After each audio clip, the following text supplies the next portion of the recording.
नीलाम्बुजश्यामलकोमलङ्कम् सीतासमारोपितवामभागम्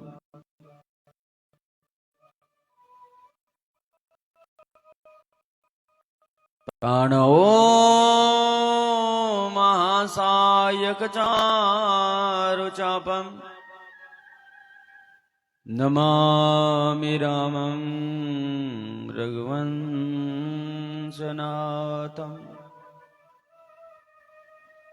कथाश्रवण को जाना हो त्यज माया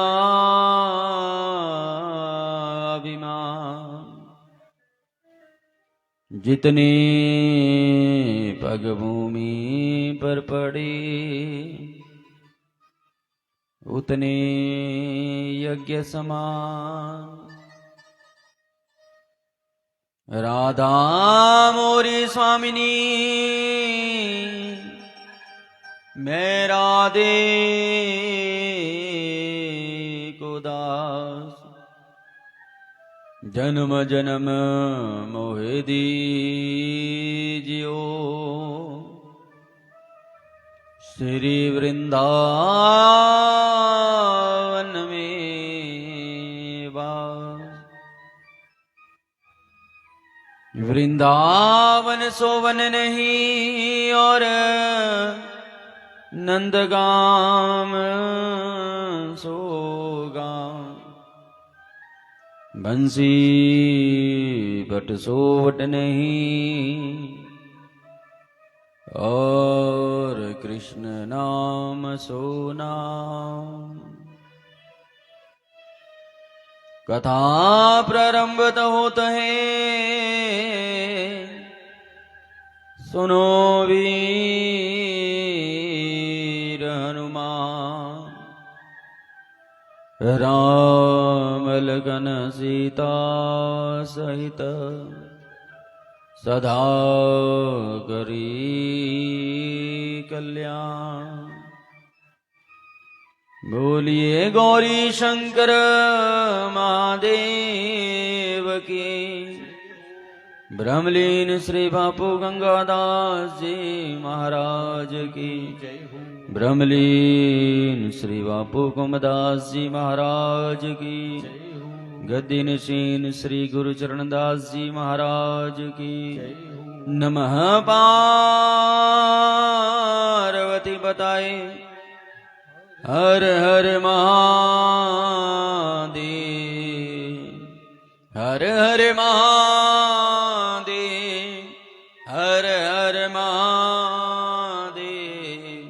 हर हर महादेव शंभो। तो परम प्रातपर परम अखिलेश्वर परम मंगलमय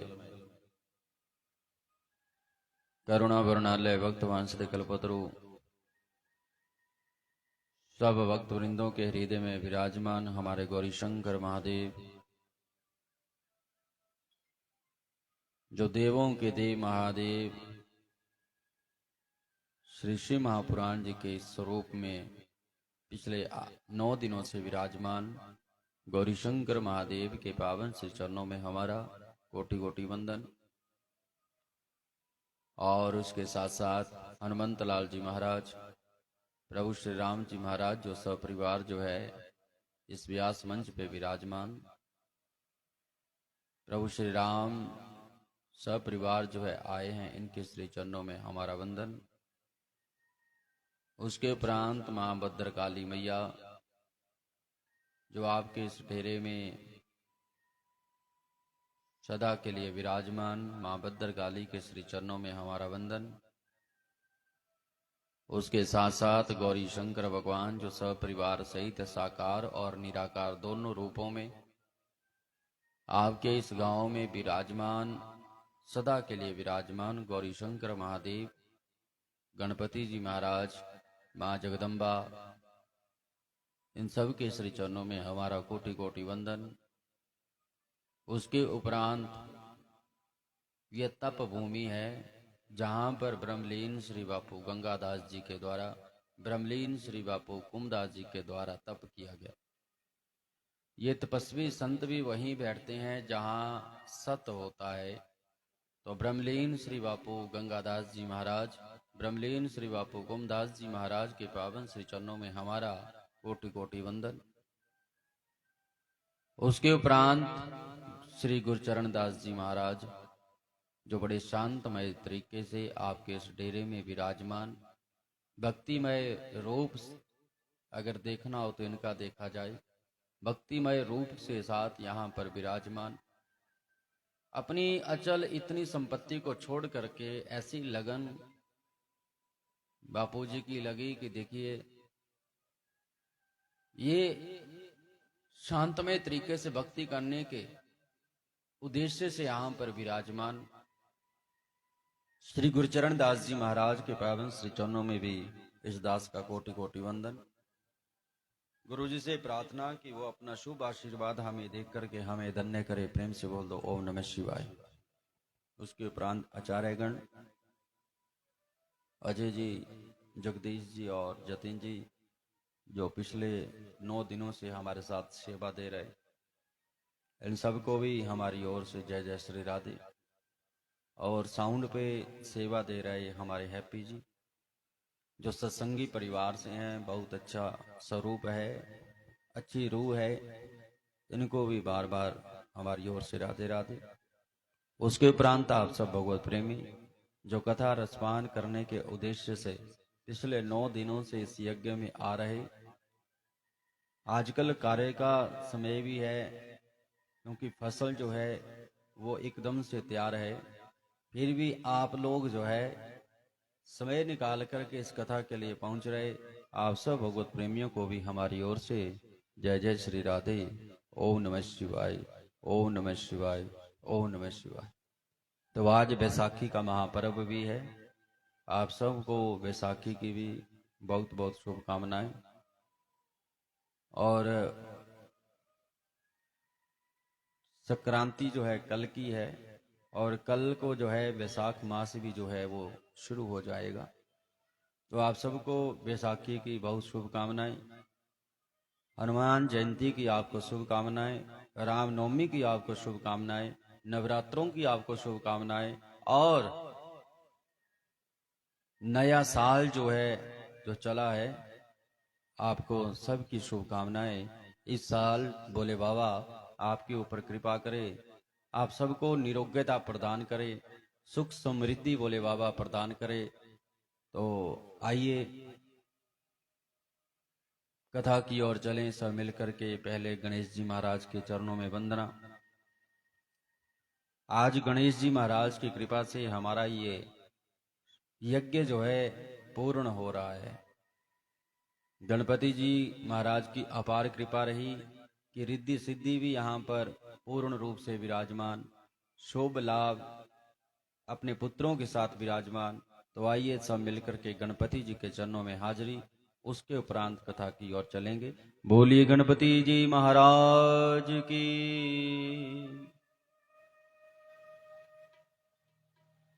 सबने तालियों की सेवा हमारे साथ।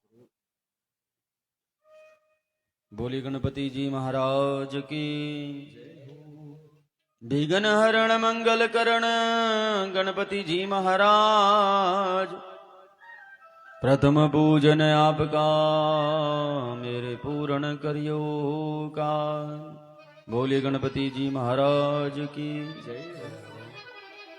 हो मेरी पूजा में हो रही दे गजानन आ जाओ, मेरी पूजा में हो रही दे गजानन आ जाओ, मेरी पूजा में हो रही दे गजानन आ जाओ, मेरी पूजा में हो रही दे गजानन आ जाओ। आ जाओ देवा आ जाओ, आ जाओ देवा आ जाओ, आ जाओ देवा आ जाओ, आ जाओ, मेरी पूजा में हो रही दे, गजानन आ जाओ, मेरी पूजा में हो रही दे, गजानन आ जाओ।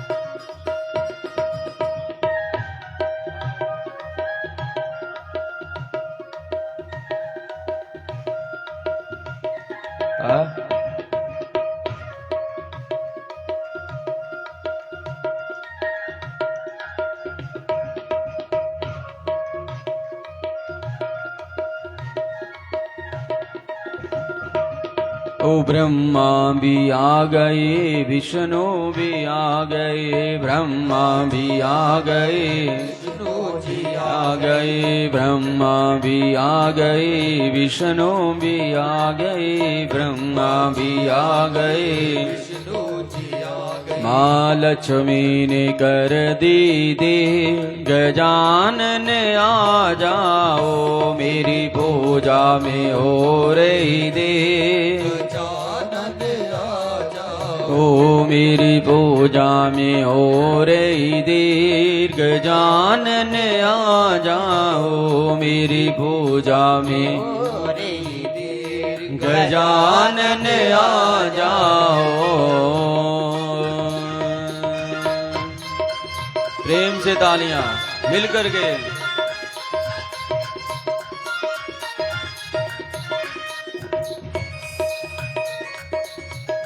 बड़े भाव से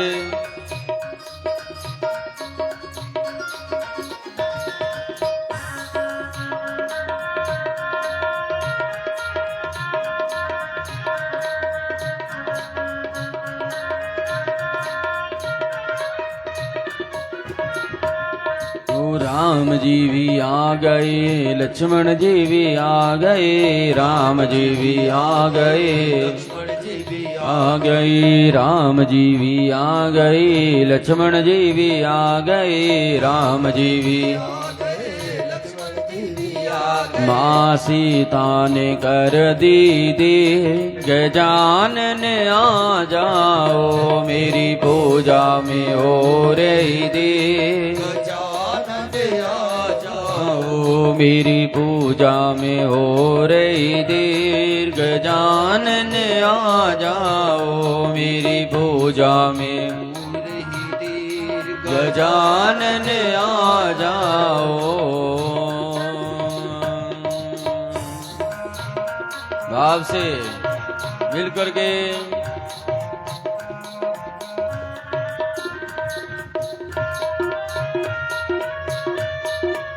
प्रेम से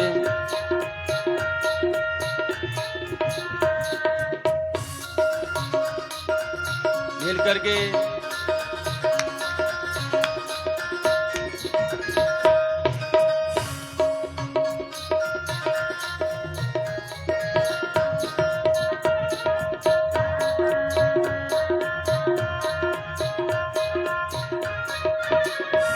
ओ भोले जी भी आ गए, कार्तिक जी भी आ गए, भोले जी भी आ गए, कार्तिक जी भी आ गए, भोले जी भी आ गए, कार्तिक जी भी आ गए, भोले जी भी आ गए, कार्तिक जी भी आ गए। माँ गोरा ने कर दी देर, गजानन आ जाओ, मेरी पूजा में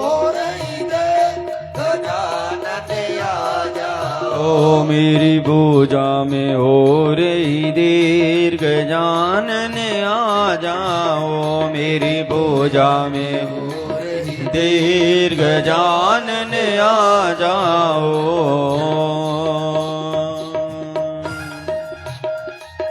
मिल करके हरि बोल।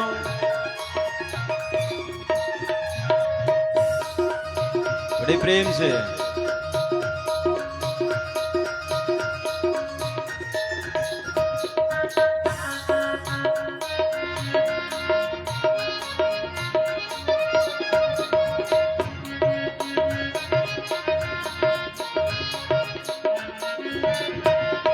कृष्ण जी भी आ गए, राधा जी भी आ गई, कृष्ण जी भी आ गए, राधा जी भी आ गए, कृष्ण जी भी आ गए, राधा जी भी आ गई, कृष्ण जी भी आ गए, राधा जी भी आ गए। माँ रुक्मण ने कर दी दीर्घ, जानन आ जाओ मेरी पूजा में हो रही गजानन, ओ मेरी पूजा में हो रही दीर्घ, जानन आ जाओ मेरी पूजा में हो रही गजानन आ जाओ, गजानन आ जाओ, गजानन आ जाओ, गजानन आ जाओ, गजानन आ जाओ, गजानन आ जाओ।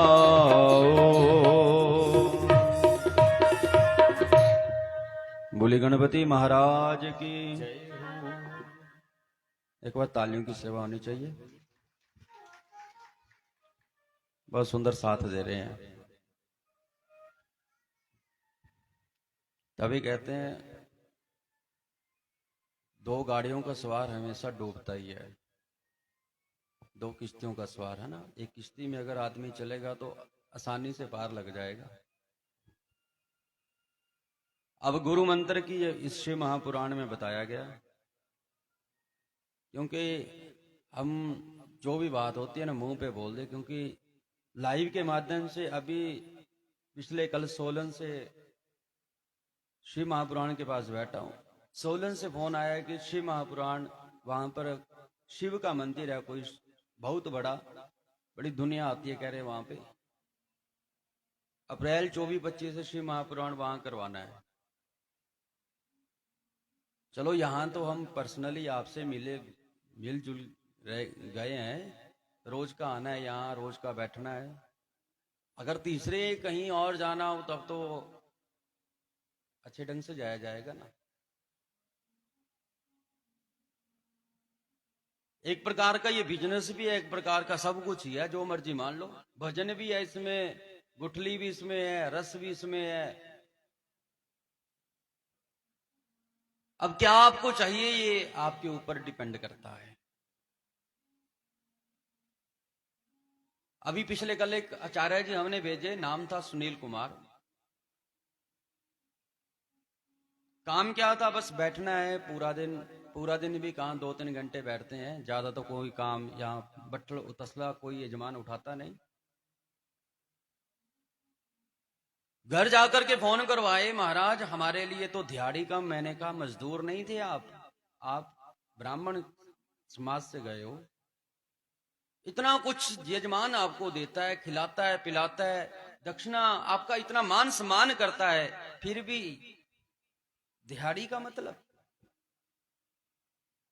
800-900 रुपए, फिर भी उसको रोज का देने के बावजूद बोले मेरी तो दिहाड़ी 1500 है। ना कोई शास्त्री, ना कोई आचार्य। 5 पढ़ने के बाद इधर उधर घूमा, और अब ये काम करना है तो कहीं भी आजकल आपको पता ही है, बड़े दुख की बात होती है।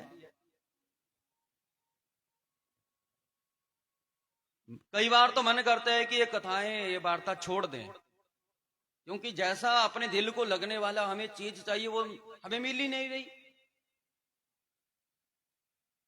फिर भी प्रभु का नाम लेना है, प्रभु ने ड्यूटी लगाई है, इस नाम को हमने पूर्ण भाव से कोई भी हम कर्म करते हैं, चाहे आप हीन भाव से कथा सुनने के लिए भी आते हैं तो आपके यहाँ पर कथा सुनना निष्फलम भवेत, निष्फल हो जाता है। प्रेम से बोलो ओम नमः शिवाय।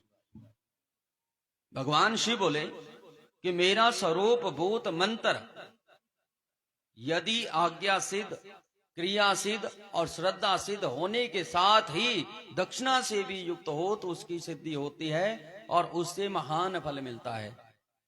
शिष्य को चाहिए कि पहले वो तत्व वेग आचार्य, जपशील, सद्गुण संपन्न, ध्यान योग परायण एवं ब्राह्मण गुरु की सेवा में उपस्थित हो। जब तक व्यक्ति गुरुओं की सेवा में उपस्थित नहीं रहेगा, जब तक व्यक्ति संतों की सेवा में उपस्थित नहीं रहेगा, उसका मन शुद्ध नहीं हो सकता। संतों के पास बैठ करके ही आपको कुछ नॉलेज बढ़ेगी कि जीवन क्या है। अब हमारे महाराज जी है, हजारों लाखों करोड़ों अरबों रुपए की संपत्ति छोड़ करके महापुरुषों की संगत में आए हैं, और इनका स्वभाव देखिए, लगता है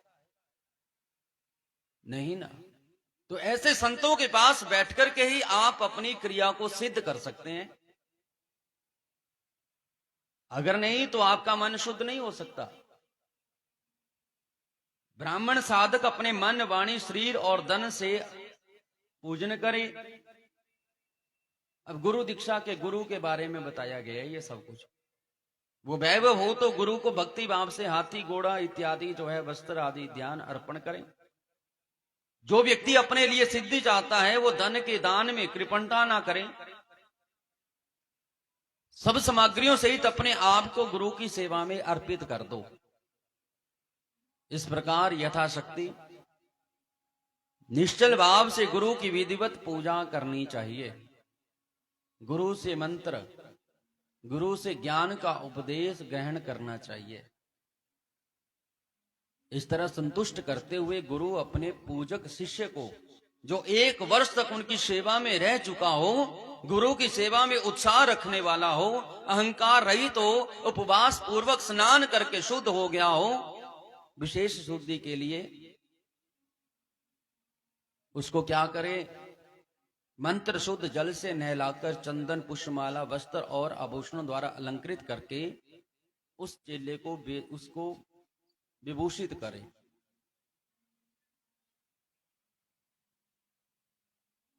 और उसके बाद जो है गुरु दीक्षा उसको देनी चाहिए। अब गुरु जैसे जान करके पहनाया जाता है, शिष्य उससे भी ज्यादा परख करके गुरु को बनाना चाहिए।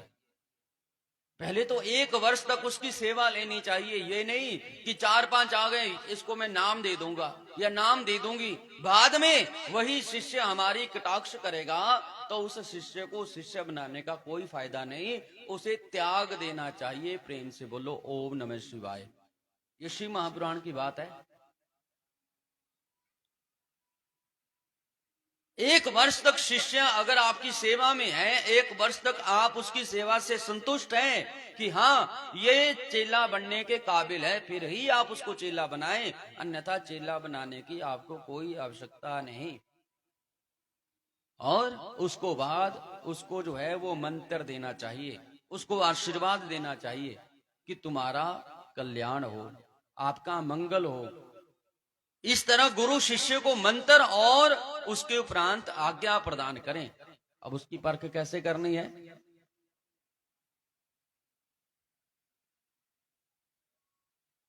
कि समय पे उसकी परख करिए।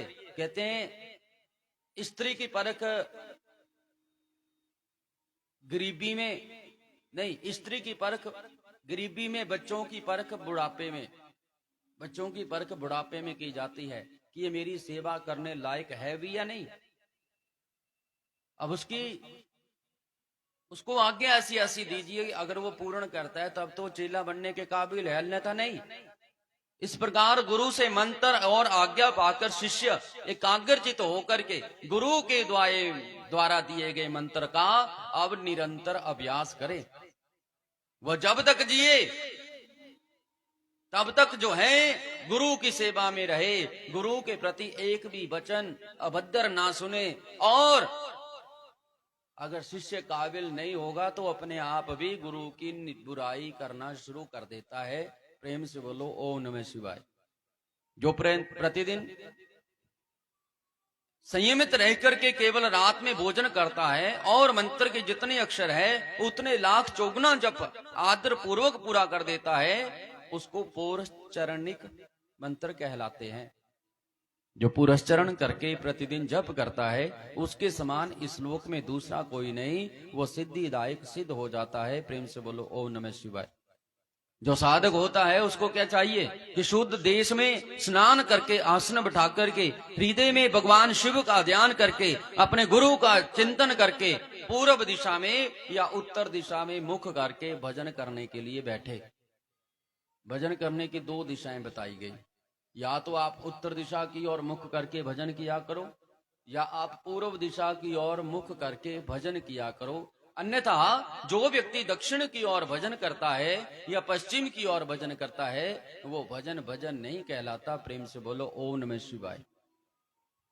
और उसके बाद अपने गुरु का चिंतन करते हुए बस पूर्व दिशा की ओर या उत्तर दिशा की ओर मौन भाव से बैठे मन को एकाग्रचित करें और उसके बाद मंत्र का जो न्यास है उसको करें, प्राणायाम करें, भगवान शिव का स्थान ध्यान करें और जो भी देवता है उसका जो विनियोग इत्यादि भगवान शिव बोले मेरा स्मरण करें और उसके उपरांत पंचाक्षरी का जप करें। पंचाक्षरी मंत्र जो भगवान शिव का है ओम नमः शिवाय, इस मंत्र का साधक जो है प्रतिदिन जप करे।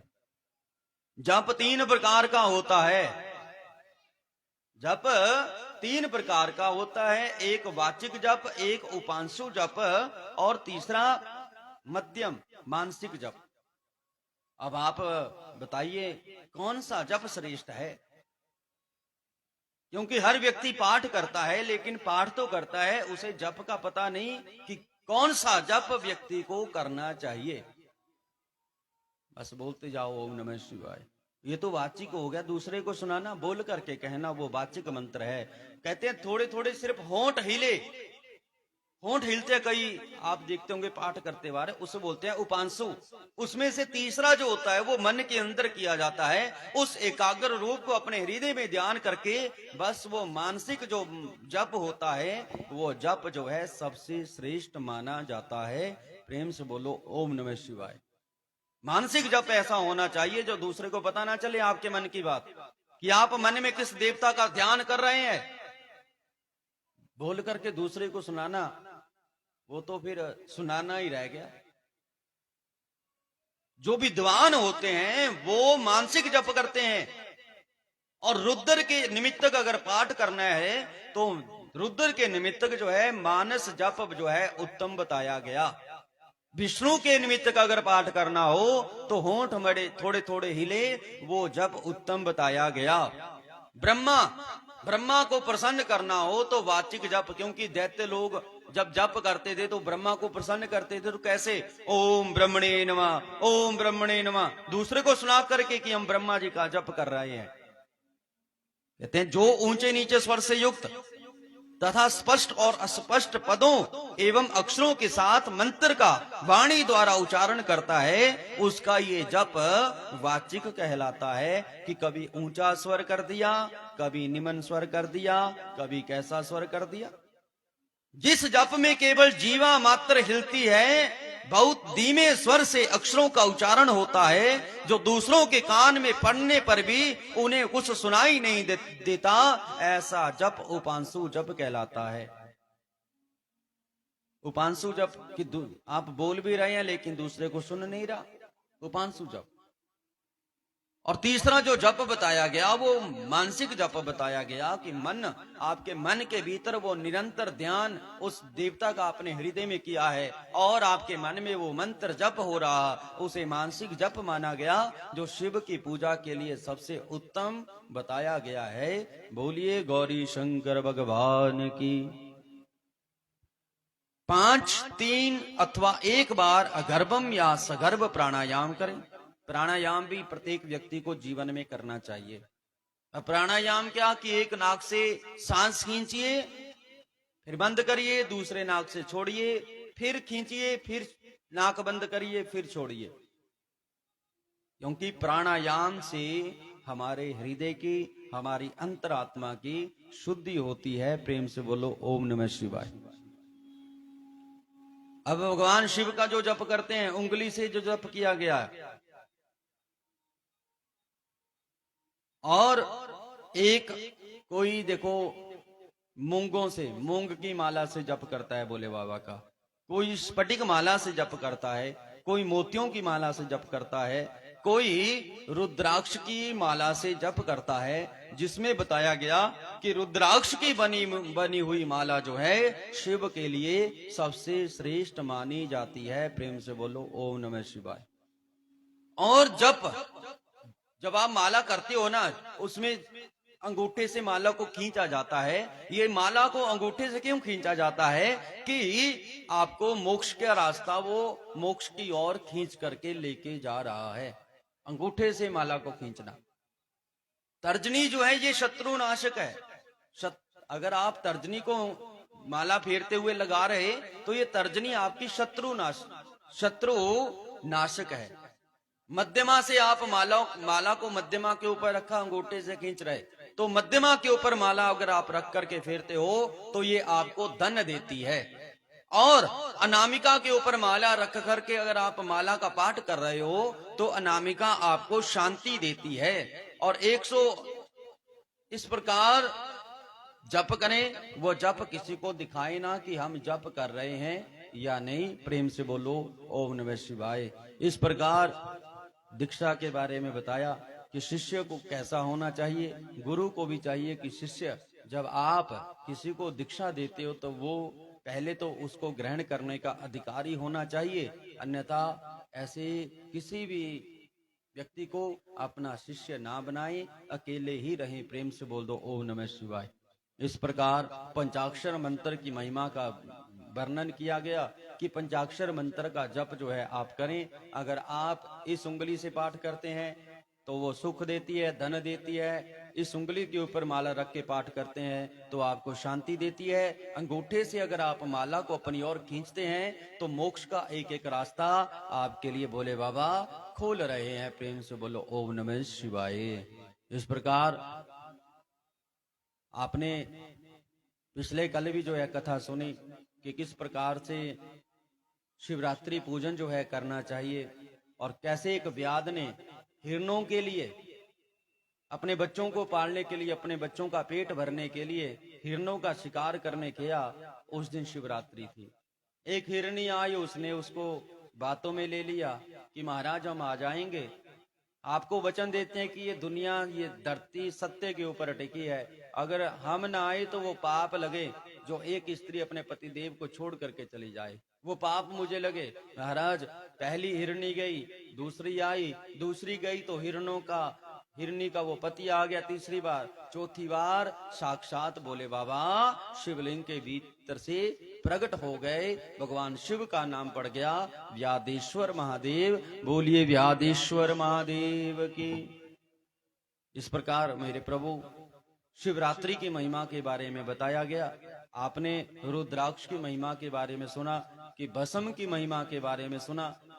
पिछले 8-9 दिनों तक, 8-9 दिनों से कि कैसे शिव का पूजन करना चाहिए। अब आपको माला के बारे में भी आज जानकारी हमने दे दी कि जब आप शिव के पास बैठकर के शिव के नाम की माला फेरते हैं तो किस प्रकार जो है भगवान शिव के पास बैठ करके माला का जप करना चाहिए। और मानसिक रूप से भगवान शिव का जप करें, क्योंकि शिव का जो जप है वो मानसिक शास्त्रों में बताया गया। बोलिए गौरी शंकर महादेव की। विष्णु का अगर जप करना है तो विष्णु का जप होंठ हिलते रहने चाहिए, विष्णु का जप बताया गया। और ब्रह्मा का जप तो बोल करके है कि बोल करके जप ओम ब्रह्मणे नमः, ओम ब्रह्मणे नमः, फिर माला फेरें। हर जप की एक महिमा है, हर जप की एक विधि है। उस विधि कहते हैं, अगर आप दिन रात पाठ कर रहे हैं लेकिन आपको विधि का पता नहीं तो महाराज गति नहीं हो सकती। अब विधि के लिए गुरु बताया गया कि पहले गुरु 1 साल, गुरु का भी फर्ज है कि उसको दीक्षा देने से पहले साधक को पहले उसकी परीक्षा करें कि ये परीक्षा में सफल हो सकता है या नहीं। उसके बाद साधक को जो है अपना एक शिष्य बनाना चाहिए। वो कैसा शिष्य? जो आपके राजपाठ को संभाले, उसको पता होना चाहिए, जानकारी होनी चाहिए। जैसे आपने आज तक शिव महापुराण की कथा सुनी, कभी आपने नहीं सुना होगा कि शिव का पाठ कैसा होना चाहिए। मानसिक होना चाहिए या उपांशु होना चाहिए या वाचिक होना चाहिए। हर एक चीज हमारे धर्म ग्रंथों में लिखी हुई है, लेकिन पढ़ने का समय आज हमारे लोगों के पास नहीं है। हर एक चीज के बारे में रास्ता बताया गया कि गुरु दीक्षा कैसी होनी चाहिए और समय संस्कार कैसा होना चाहिए। बताया गया कि जब आप संस्कार किसी का करवाते हो या किसी को दीक्षा देते हो, वो समय कैसा होना चाहिए। क्योंकि बिना समय, अगर मान लो कोई ऐसा समय चल रहा तो उसमें दीक्षा भी नहीं दी जाती। दीक्षा देने के लिए दिन भी देखना पड़ता है कि इस साधक के लिए ठीक है या नहीं, क्योंकि हर एक चीज संस्कारों के ऊपर होती है। अब बिना संस्कार बिना दीक्षा दिए हम जो है प्रभु की भक्ति नहीं कर सकते। इसलिए गुरु दीक्षा के बारे में बोले बाबा ने भी बताया कि गुरु दीक्षा जो है प्रत्येक व्यक्ति के लिए जीवन में उत्तम है, लेकिन बिना गुरु दीक्षा बोले बाबा बोले उस मोक्ष की प्राप्ति नहीं हो सकती। इसलिए गुरु दीक्षा जीवन में अवश्य लेना, यही हम आपसे प्रार्थना करेंगे। बोलिए सदगुरुदेव जी महाराज के। तो आइए सदगुरुदेव जी के महाराज के चरणों में हाजिरी, उसके बाद जो है कथा आगे बढ़ाएंगे। बोलिए सदगुरुदेव जी महाराज की। ओ मेरा कोई ना सहारा बिन तेरे, गुरुदेव सावरिया मेरी। मेरा कोई ना सहारा बिन गुरुदेव सावरिया मेरी। मेरा कोई ना सहारा बिन तेरे, गुरुदेव सावरिया मेरी। मेरा कोई ना सहारा बिन गुरुदेव सावरिया मेरी। गुरुदेव सावरिया मेरी। गुरुदेव सावरिया मेरी। गुरुदेव सावरिया मेरी। गुरुदेव सावरिया मेरी। मेरा कोई ना सहारा बिन तेरे, मेरा कोई ना सहारा बिन तेरे, गुरुदेव सावरिया मेरी। मेरा कोई ना सहारा बिन तेरे, गुरुदेव सावरिया मेरे। तालियां प्रेम से मिलकर हरि बोल।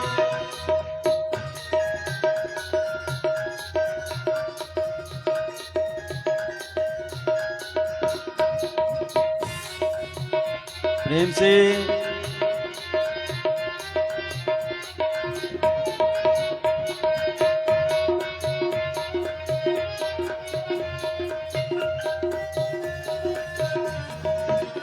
मेरी डोले बबर में नैया, प्रभु बन जाओ आप कवैया। मेरी डोले नैया, प्रभु बन जाओ आप कवैया।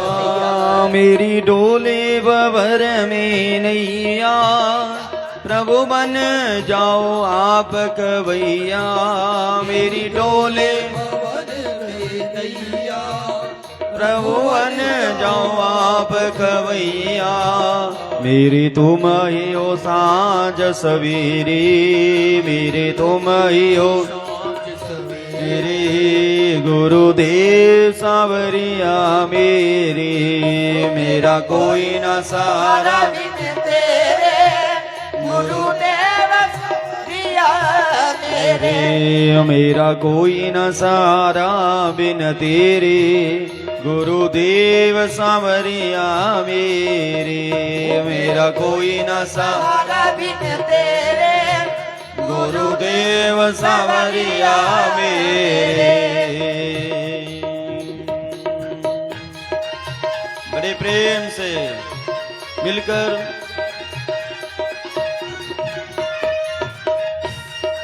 भाव से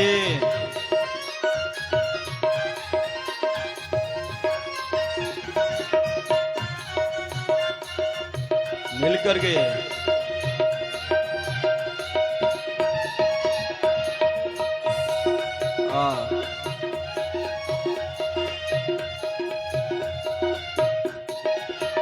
तुम युग युग अंतरयामी, तेरी भक्ति नाम ने जानी। तुम युग युग अंतर तेरी भक्ति नाम ने जानी। तुम युग युग अंतरयामी, तेरी भक्ति नाम ने जानी। तुम युग युग अंतर जानी, तेरी भक्ति नाम ने जानी। किए जग में पाप गनीरे, किए जग में रे गुरुदेव सावरिया मेरे, मेरा कोई न सारा सवरिया तेरे, मेरा कोई न सहारा बिन तेरे, गुरुदेव सावरिया मेरे, मेरा कोई न सहारा बिन तेरे, गुरुदेव सावरिया मेरे। मिल करके जय हो प्रेम से।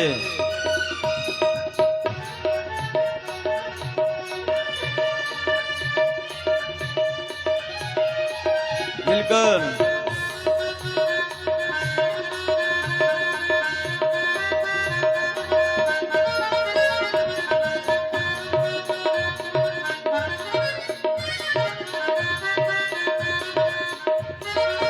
ओ मेरा कोई न सहारा बिन तेरे, गुरुदेव सावरिया मेरे, मेरा कोई न सहारा बिन तेरे, गुरुदेव सवरिया तेरे। तुम भगतन के हितकारी, मैं आया शरण तिहारी, तुम भगतन के हितकारी, शरण तुम्हारी, तुम भगतन के हितकारी, मैं आया शरण तिहारी, तुम भगतन के हितकारी, मैं आया शरण तिहारी। काटो जन्म मरण के फेरे, काटो जन्म तेरे, गुरुदेव सावरिया मेरे, मेरा कोई न सहारा गुरुदेव सावरिया, मेरा कोई न सहारा बिन तेरे, गुरुदेव सावरिया मेरे। बड़े प्रेम से जय हो मिल करके आपसे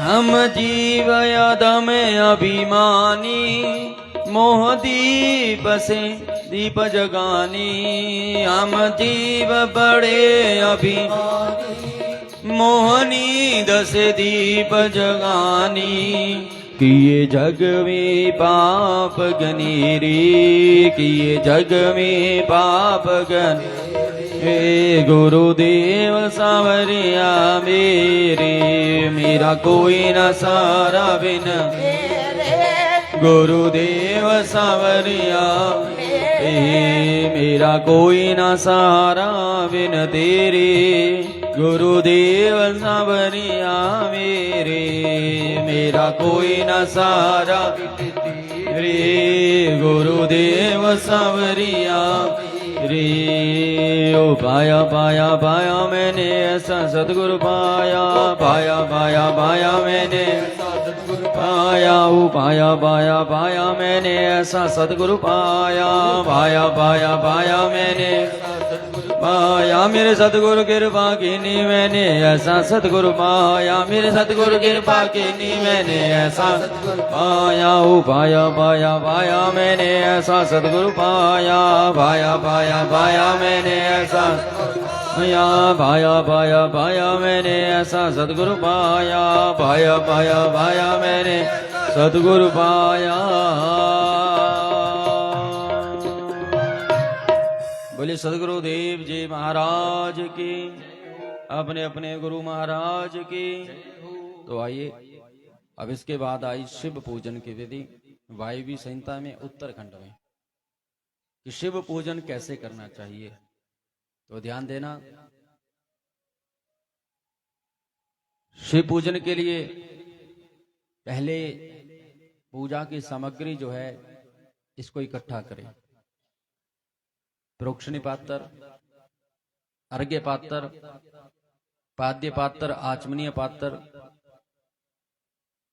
इन चारों का पहले प्रक्षालन, इनको धोएं, उसके बाद इनके भीतर जल डालें और जितने मिल सके उन सभी पवित्र द्रव्यों को उनमें डालें। इसमें पंचरत्न, चांदी, सोना, गंध, पुष्प, अक्षत आदि, स्नान और पीने के जल में विशेष रूप से सुगंध आदि, शीतल, मनोज्ञ पुष्प आदि छोड़े। न्यास करे भगवान शिव का। धेनु मुद्रा जो है भगवान शिव को दिखाएं। पूजा के सभी द्रव्यों को प्रोक्षण करें और उसके उपरांत जो साधक होता है उसे क्या करना चाहिए, विनायक का पूजन करना चाहिए। विनायक मतलब गणपति जी महाराज। गणपति जी का पहले पूजन करें, उसके उपरांत गणेश जी महाराज को लड्डुओं का भोग इत्यादि जो है लगाएं और फिर उसके बाद जो है माता पार्वती, भगवान शिव का, शिव और शिवा का ध्यान करके उनको पूजन, भगवान शिव का पूजन करें। उसमें भगवान के पैर धुलें, आचमन कराएं, भगवान शिव को स्नान कराएं, पंचामृत, दूध, दही, शहद, घी और शक्कर अभिषेक करें भगवान का। फिर वस्त्र, उपवस्त्र, यज्ञोपवीत, गंध, पुष्प, धूप, दीप आदि से शिव और शिवा का पूजन करें। मूर्ति की सामने जो है पार्वती सहित जो है शिव का आवाहन करें कि बोले बाबा, हम अपनी कार्य पूर्ति के लिए आपका पूजन कर रहे हैं। तो उसमें भगवान शिव के अर्धनारीश्वर रूप का धारण करके भगवान शिव का जो है षोडशोपचार पूजन करें। उसके उपरांत भगवान की आरती उतारे, पुष्पांजलि दें। फिर से मुद्रा, धेनु मुद्रा बनाएं। त्रुटियों की पूर्णता के लिए कई प्रकार की त्रुटियां हमारी पूजा में हो जाती है, तो भगवान से क्षमा प्रार्थना जो है जरूर करें, क्योंकि शिव पूजा की विधि जो है अगर उसके अनुसार भगवान शिव को पूजा जाए तो सकाम और निष्काम कैसी भी आपकी पूजा है वो पूजा आपकी पूर्ण होती है।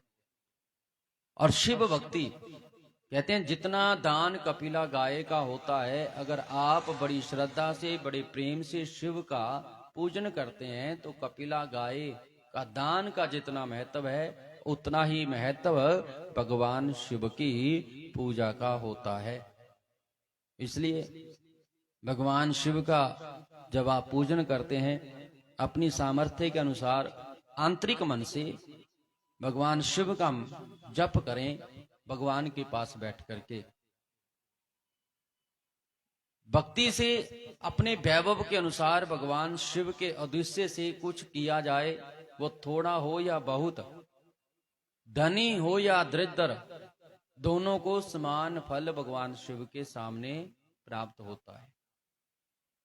अब धनी है, अगर धन है ज्यादा फिर भी शिव का पूजन करता है तो उतना ही फल उसको मिलता है जितना फल भगवान शिव बोले एक गरीब को मिले। भगवान शिव की कहते हैं जिसके पास बहुत थोड़ा धन है वो भी मानव भक्ति भाव से प्रेरित होकर के अगर भगवान शिव का पूजन करता है तो वो व्यक्ति भी महावैभवशाली होता है। और जो भक्तिहीन है उसे शिव पूजन नहीं करना चाहिए। पहले श्रद्धा होनी चाहिए भगवान शिव के प्रति, पहले भगवान शिव के प्रति विश्वास होना चाहिए, उसके बाद भगवान शिव का पूजन करें।